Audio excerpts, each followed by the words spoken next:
In the light of your reference in your speech yesterday to the fact that leaders must be elected by the National Conference of the ANC, no person has the right in our organization to determine what his role is in the course of the struggle. We are loyal and disciplined members of the organization. It is the organization that will determine what role we should play.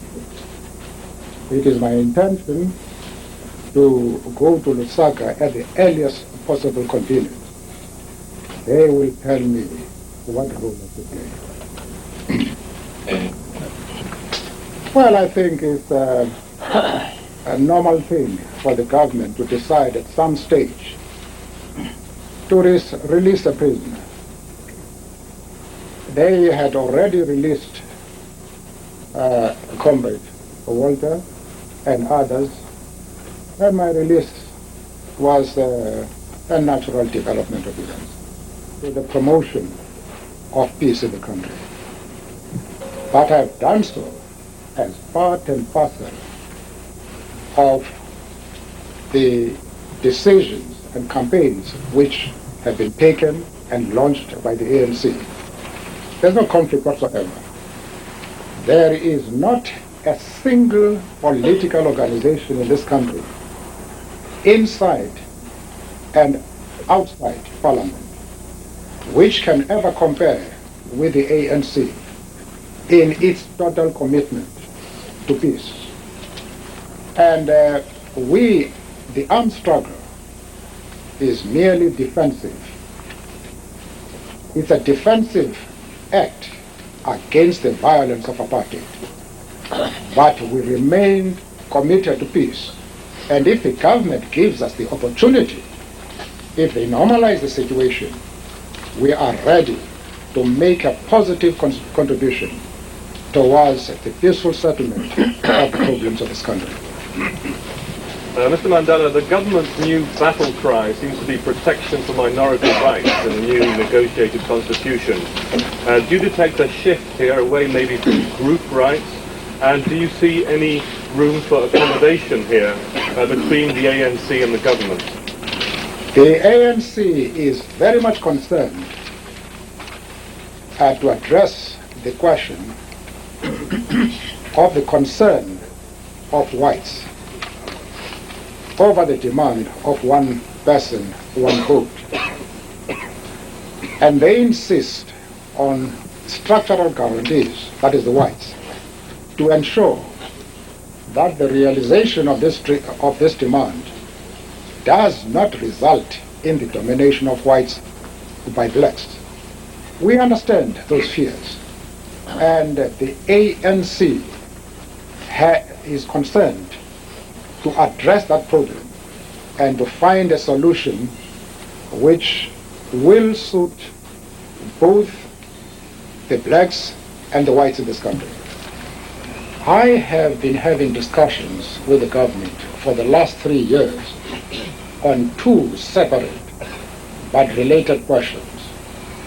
The first one, in which I have been negotiating with the government, was the release of my colleagues, Mr. Sisulu and others. As far as that is concerned, I have been negotiating. But the second issue has been one of a meeting between the ANC and the government. And there, I have been acting purely as a facilitator to bring these two major political organization bodies to the negotiating table. In the course of my attempt to secure results of this tool, I have met a number of cabinet ministers. As you know, I have met a state president, P.W. Botha. That meeting has been misunderstood. There is a suggestion that this was a propaganda ploy on the part of a president who was retiring. It's not so. That meeting was requested by me, and the former state president merely responded to my request to see him. Secondly, it has been suggested that this was an attempt on the part of the former state president to do something that would embarrass Mr. de Klerk. And that is not so. Mr. de Klerk was involved right at the outset in the arrangements for this meeting. He was kept informed. And he himself was in line with the fact that this discussion should take place. The government has indicated that you are willing to act as a mediator. Well, in a sense, I have been acting as a mediator because I believe that the first step towards the solution of our problems is a meeting between the ANC and the government. So I have been playing that role. But now that I'm released, it is for the ANC to determine what role I should play. Mr. Mandela, Patrick Lawrence, former staff. Oh yes, I'm happy to see it. Mr. Mandela, the Bantustans that have been created since you were in prison, what is their future from the perspective of the ANC? Well, the ANC has called upon them to join the struggle, and I think that is the correct policy. You must remember that some of them, although we disagree with their politics, some of them are quite innocent, and they are men who have served the community in one way or the other, and nothing would please us more than that they should join us. What is your view about economic sanctions? Do you intend to take up these sanctions invitations? Everything that we set out to achieve through sanctions is still the same. Nothing has changed. You must remember that the demand in this country is for a non-racial society. We are very far from that.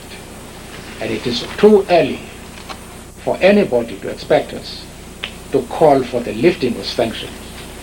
But having said that, there is nothing that worries us as the ANC than the fact that we should be involved in politics of confrontation. And we will seize the earliest opportunity of settling our problems through peaceful means. Sorry, my second part of my question, could you answer that? Just repeat it, please. Will you take up Mrs. Thatcher's invitation to visit London? Well, an invitation from a British Prime Minister is something very important. And we can't treat it very lightly. But on this question, I will have to be advised by the ANC.